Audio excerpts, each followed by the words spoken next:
vos hoy que te afiliamos ayer y ya querés ser y digamos hay toda una rutina vieja que no sirve. Acá el candidato tiene que calificar, no importa si entró ayer o entró hace lo que fuera, tiene que calificar, tiene que ser gente capacitada porque va a manejar o una intendencia. Acá cualquiera maneja una intendencia, acá cualquiera es concejal. Y yo creo que no nos capacitamos para estas funciones. Sí, podés ser un excelente abogado, un excelente ingeniero, un excelente lo que vos quieras, pero eso no te da margen para saber legislar y ser un concejal que en una ciudad como esta es como si fuera un legislador. No se capacitan para legislar, nadie los controlan, siguen teniendo su trabajo aparte, y es que prácticamente una beca. Yo creo que eso también hay que regularlo.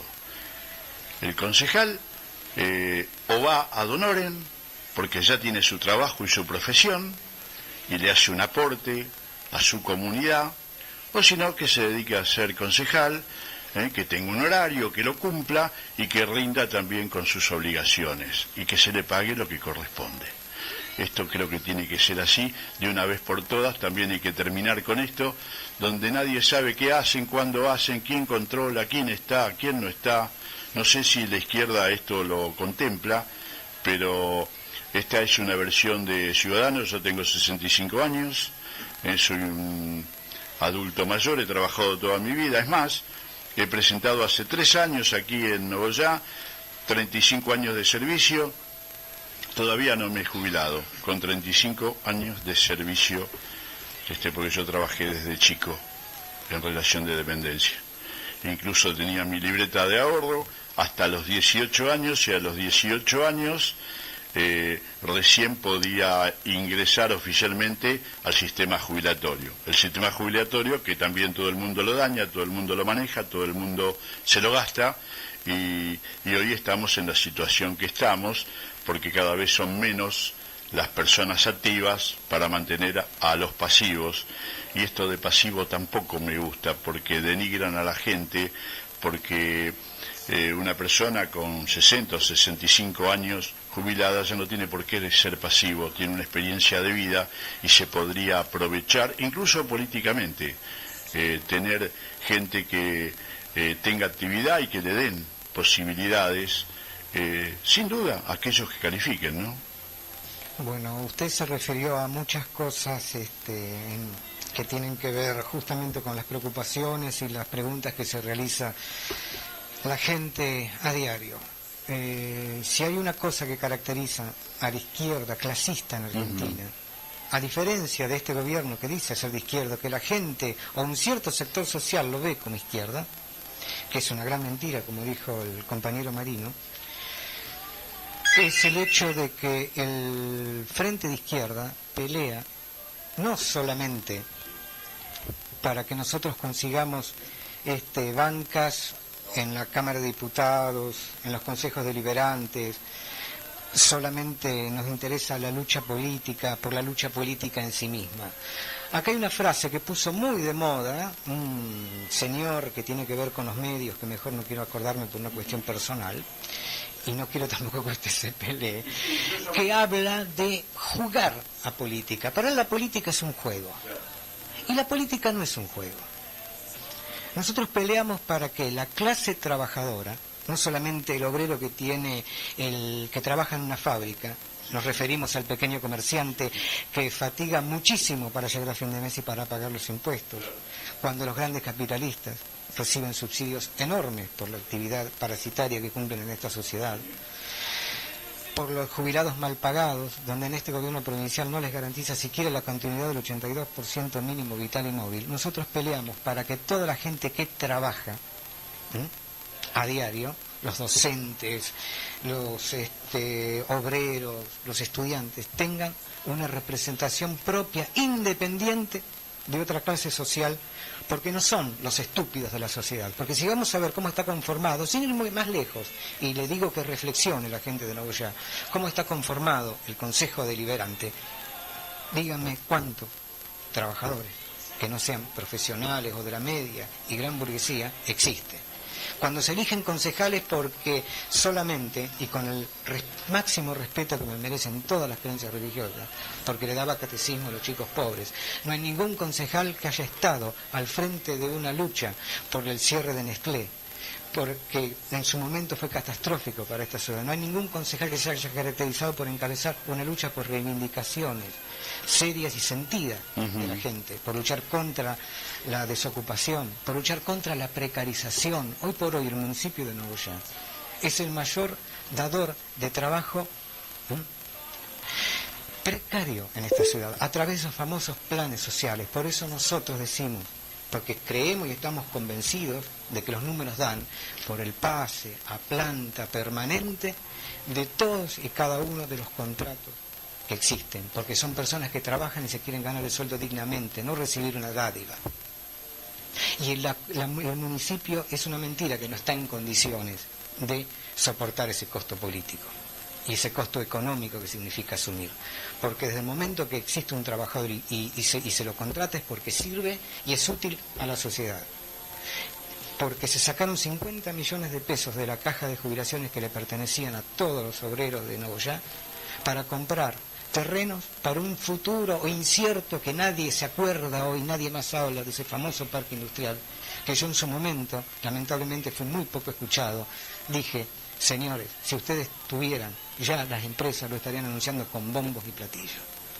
Ojalá vengan empresas, pero lo que están realizando son subsidios a los capitalistas, que va contra la misma lógica que dice de que si uno es un capitalista, es un empresario, corre por cuenta y riesgo propio. Pero resulta que acá es al revés, nosotros lo estamos subsidiando. Y no solo con la compra de ese terreno, vamos a tener que subsidiar con impuestos, que mientras los comerciantes, los pequeños comerciantes van a pagar puntualmente todos los impuestos, estos señores van a estar exentos por 10 años, por 15 años, todo a cambio de trabajos mal pagos. No sabemos si se va a controlar las medidas de seguridad, le vamos a dar gas natural, agua corriente, etcétera, etcétera. ¿Y el capital de riesgo y el capital de inversión dónde está? Y una medida tan a largo plazo que no sabemos si nuestros nietos lo van a ver. No, sin duda, es toda una nebulosa. Incluso pero, le quiero decir, claro, me quiero acordar otra cosa, para ver cómo funcionan nuestras instituciones. Hace poco se le aprobó finalmente la renuncia a la concejal Paso. Sí. Cuando ya nadie, y esperaron el momento justo cuando ya nadie más se acordaba del tema.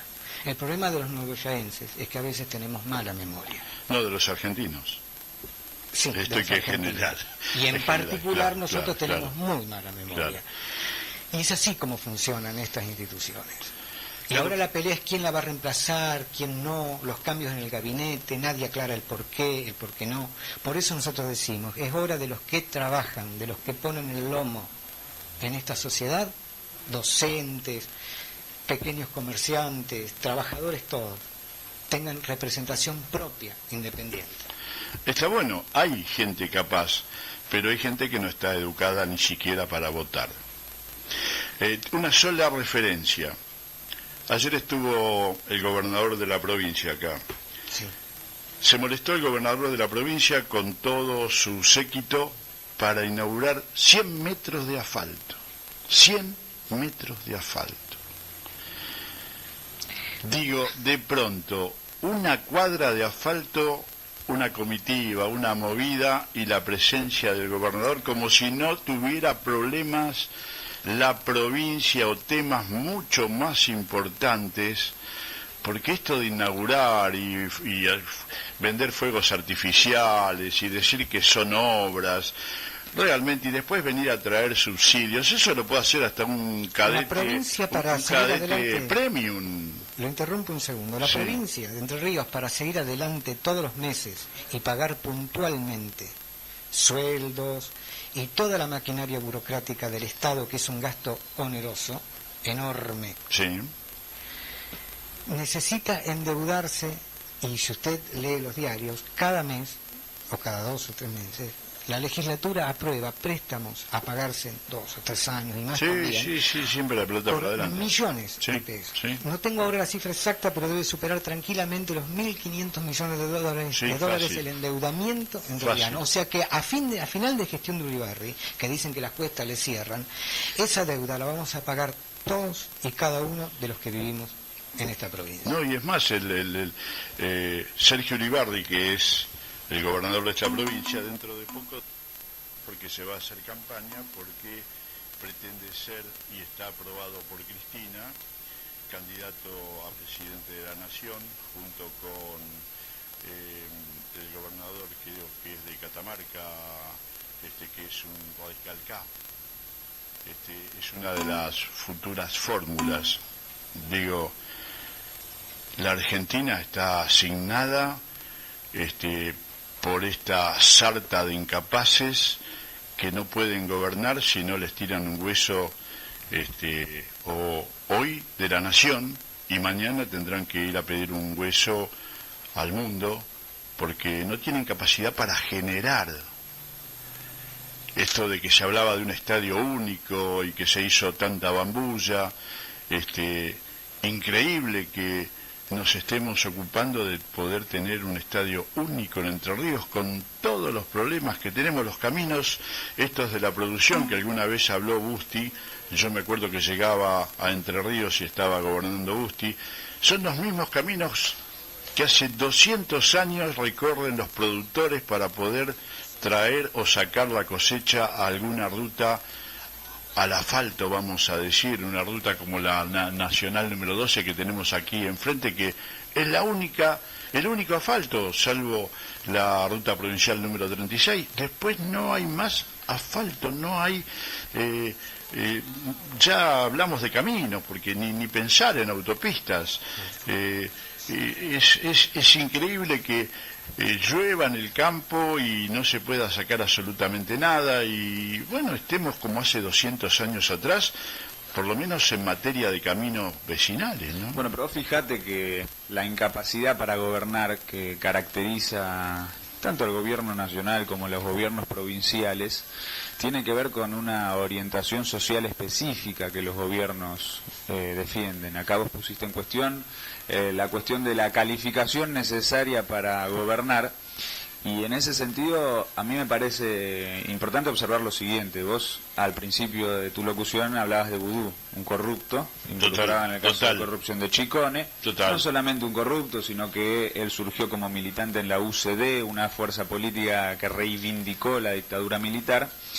Es un mismo tipo que, desde el punto de vista académico, tiene una formación nutrida, es universitario, ha hecho posgrados, incluso en el exterior y demás, sí. Pero el problema es el siguiente: él defiende una orientación específica, que es una orientación que tiene que ver con colocar al Estado a ellos en industrializar el país, es poblar el agro, desarrollar a Argentina tal como debería ser desarrollada. Tienen una orientación política. Massa incluso. Massa es colocado por los medios de comunicación como un ejemplo de gestor de un Estado moderno que desarrolla Tigre y toda esa sarta de argumentos, cuando él, junto con Vudú, participó del brutal saqueo del ANSES como parte del gobierno kirchnerista. Entonces, en este punto me parece importante que señalemos el hecho de que la capacitación que ellos no poseen para gobernar está determinada por que ellos representan un interés social de una clase social que se niega a satisfacer lo que necesita este país y los trabajadores de este país para poder desarrollarse. Y por el contrario, una sola cuestión para terminar: hay una fotografía, ahora lo dejo completar al compañero Piuma, hay una fotografía que a mí me parece muy clara, que fue el día de la votación en la legislatura de Neuquén sobre Chevron. Tenías adentro de la legislatura una serie de diputados kirchneristas y algunos de oposición que votaron a favor del acuerdo con Chevron, y afuera de la legislatura tenías una movilización compuesta por pueblos originarios, compuesta por estudiantes universitarios, trabajadores ceramistas, trabajadores de educación formal, que uno diría, bueno, por ejemplo, los compañeros originarios muchas veces ni siquiera pueden acceder a una escuela pública decente. Sin embargo, ellos algo tenían en claro. No se puede votar a favor de una ley que le entrega la mayor reserva de gas de toda Argentina a un pulpo imperialista que viene a hacer el fracking. E incluso, fíjate vos, el único diputado que levantó una voz antiimperialista es un diputado que es trabajador ceramista. Y si hubiésemos tenido diputados originarios, incluso si algunos de ellos fuesen analfabetos, hubiesen votado contra el acuerdo con Chevron. Entonces, en ese sentido me parece importante lo siguiente. Acá los trabajadores están hundidos en la miseria, tanto desde el punto de vista material como desde el punto de vista intelectual, producto de la política de estos gobiernos. Lo que queremos lograr nosotros es organizar políticamente a todos los trabajadores, a todos los explotados, para que a través de su organización política, a través de su intervención en la situación política y en cada uno de los hechos que le importan a nuestro país, que forman parte de la crisis política, podamos construir una alternativa propia. Vamos a poder lograr que todos los trabajadores tengamos acceso a una educación digna el día que nos dejen de gobernar estos gobiernos capitalistas y que gobernemos los trabajadores. Entonces, por eso me parece importante dejarlo de manifiesto, porque el problema de la incapacidad para gobernar por parte de ellos es porque representan esos intereses que destruyen nuestro país. Los trabajadores, los explotados, somos los que podemos gobernar porque somos los que defendemos los intereses que son lo que necesita nuestro país, lo que necesitamos los trabajadores para poder desarrollarnos plenamente. Por eso la gente se escandaliza cuando ve los enormes sueldos y las fortunas que amasan en poco tiempo. Nosotros del Frente de la Coordinadora en la defensa del Frente de Izquierda y los trabajadores, tenemos el ejemplo del diputado de Neuquén,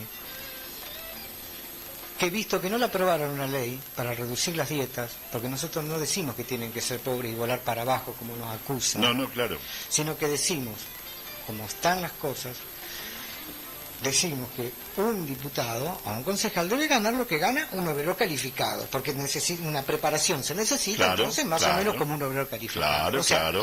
La canasta básica más un porcentaje. Sí, un plus, sin duda. Los diputados que existen en Neuquén y en Salta, el resto lo donan y pegan en afiches a quien fue realizada la donación del excedente y ganan lo mismo que gana un obrero calificado más ese plus por calificación. Sí, porque el esfuerzo lo tenemos que hacer todos en el país, pero siempre el esfuerzo se lo piden a los obreros, a los jubilados, a los pequeños comerciantes, claro, que agobiados por impuestos, por deudas. Claro, ellos no tienen necesidades económicas, incluso les queda dinero para enriquecerse y no lo pueden justificar. Bueno, pero vos fíjate que aprueban aumento. El ejemplo de Nogoyá, si no fuera por los revuelos y movilizaciones que realizan los contratados en esta municipalidad, ¿ustedes se piensan que UPCN hubiese intermediado para que se logre darle la cobertura social a toda esa gente contratada? Eso no fue un mérito, como se quiere hacer vender por estos lugares,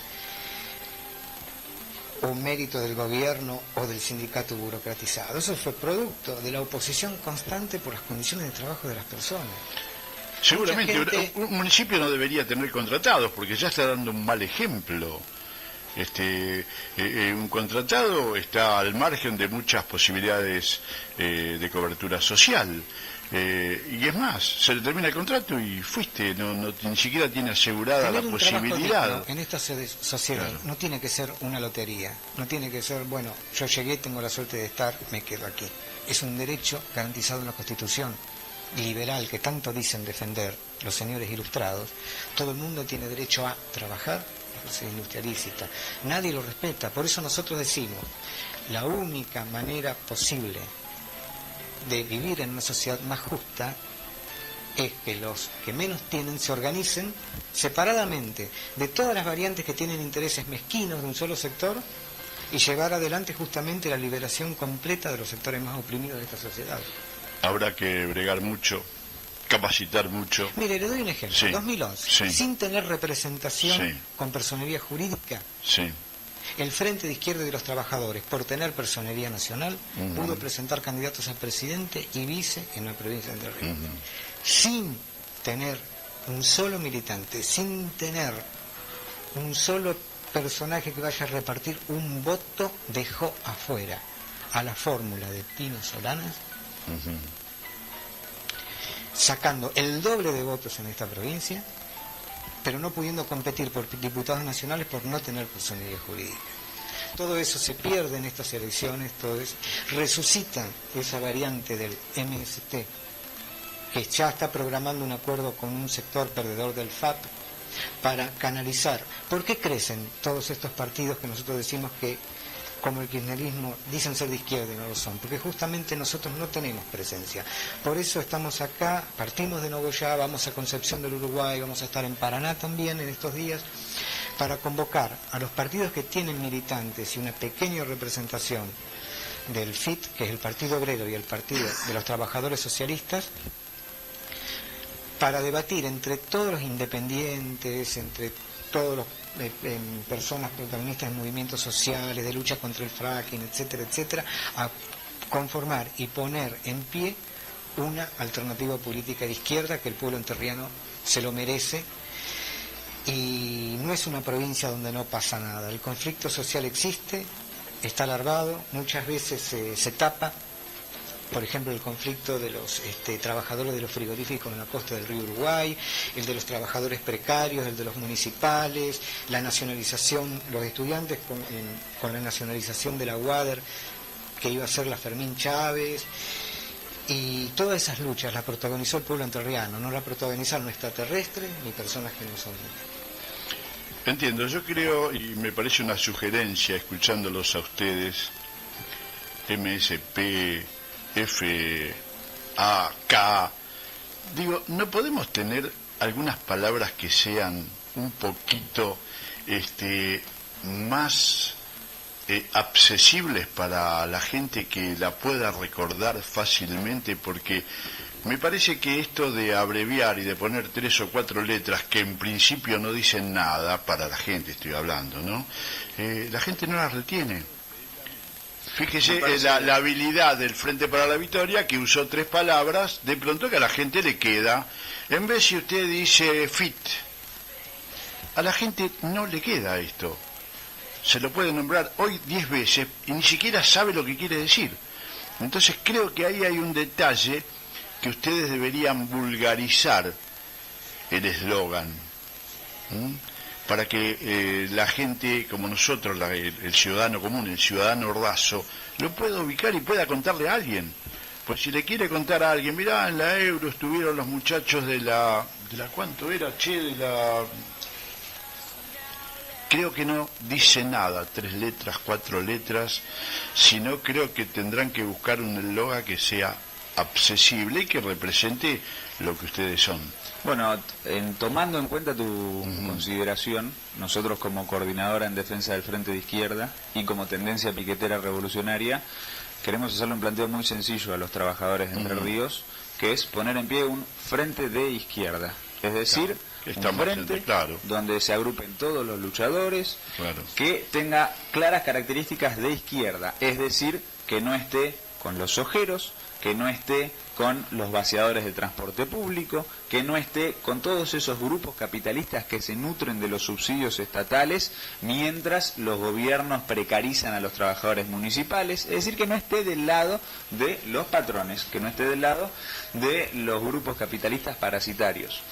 Al mismo tiempo me parece importante lo del Frente de Izquierda por lo siguiente. Vos señalaste algo que me parece que está en el centro de la discusión en Entre Ríos y a nivel nacional, que es esto de que Uribarri ahora se manda a nivel nacional a intentar disputar la sucesión presidencial a Cristina. Me parece que es el problema central que tiene que discutir todo el pueblo entrerriano, porque su gobernador pretende formar parte de la sucesión presidencial de acá a 2015. Claro, como no hay a quién poner, están inventando y entonces, bueno, echan mano al que sea. Bueno, pero ahí lo importante es lo siguiente. Uribarri, ¿qué observa de la situación política? Algo que ya dijo Cristina, lo dijo en la entrevista con Rial. Cristina dijo que ella no va a digitar el candidato para 2015, que lo va a dejar en manos del PJ. Es decir que, en primer lugar, es significativo que después de más de una década, con el kirchnerismo diciendo que iba a estructurar una fuerza paralela al PJ, que es el Frente para la Victoria, para acabar con las viejas estructuras políticas tradicionales, ¿cómo termina esa década? Entregándole el poder a Vudú, que es de la UCD, y al Partido Justicialista en su conjunto. Ahí es donde entra la discusión. ¿Quién, en nombre del PJ, va a asumir la representación política y la presidencia en 2015? Ahí es donde entra Uribarri. Ahí es donde entra fundamentalmente Scioli, que es el que se postula como principal candidato dentro del Partido Justicialista. Hoy es el candidato más potable, no capaz, potable digo, para la continuidad. Exactamente, porque la palabra que vos elegiste es muy buena, claro, continuidad, totalmente. Ellos se olvidaron, por ser tan personalistas y querer abarcar todo, no dejaron apóstoles, no formaron a nadie. Y hoy el problema es que para continuar con esto tendrán que probar con un montón de gente que no es idónea, sí, conocida, pero para gobernar un país hay que ser idóneo, no es solamente que te conozcan.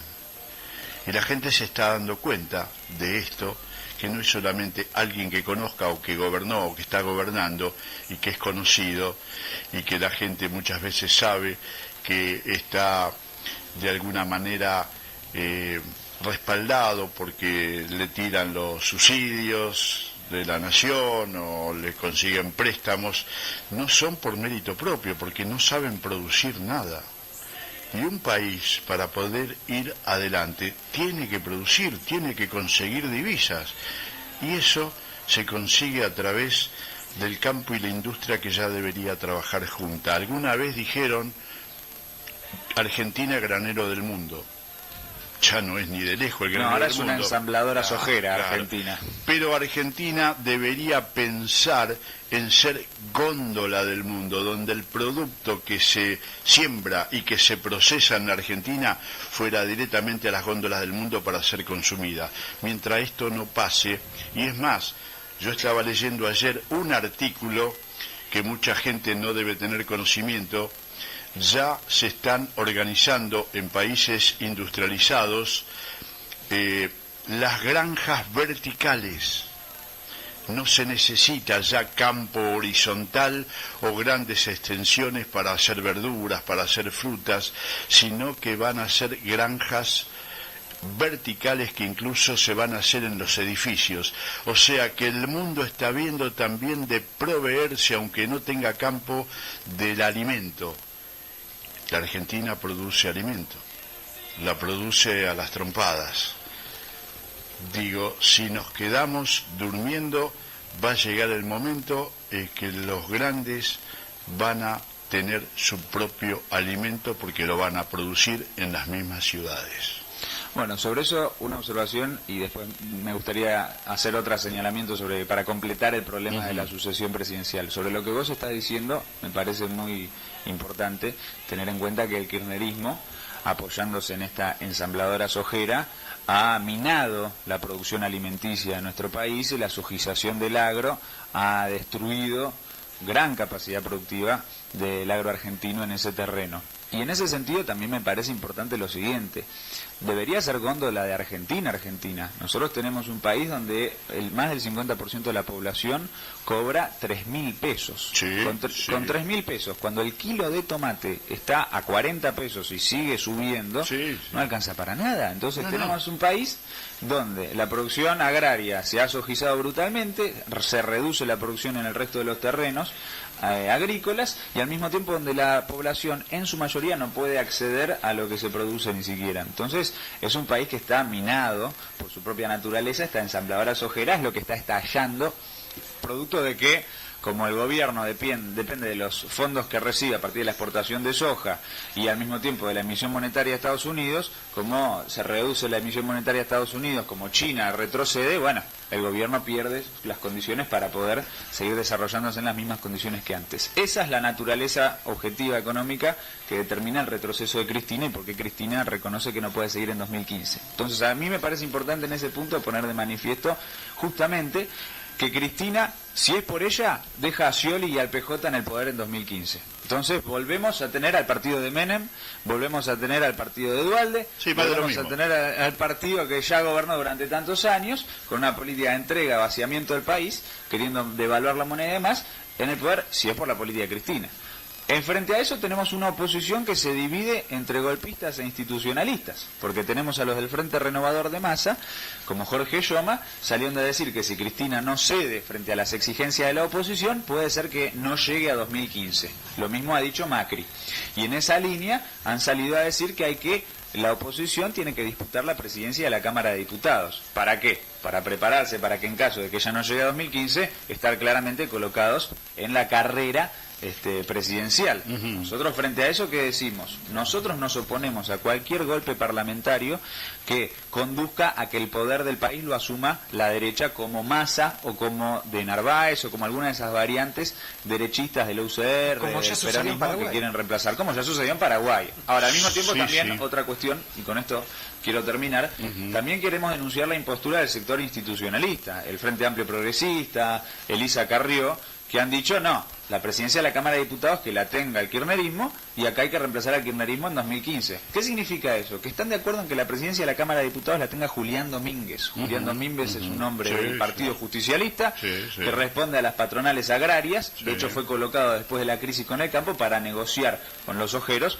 una salida ordenada de esa crisis. Entonces, hay toda una impostura de este sector del Frente Amplio Progresista, incluso de la izquierda kirchnerista, que termina aceptando que la presidencia de la Cámara de Diputados y la sucesión presidencial esté en manos de la derecha pejotista. Nosotros por eso entendemos que es importante votar al Frente de Izquierda y desarrollar al Frente de Izquierda para que en la Cámara de Diputados haya un bloque de diputados nacionales de izquierda que digan, acá la sucesión presidencial, la alternativa frente a esta crisis de poder tiene que ser la izquierda. Acá hay que postular un candidato del Frente de Izquierda como presidente de la Cámara de Diputados.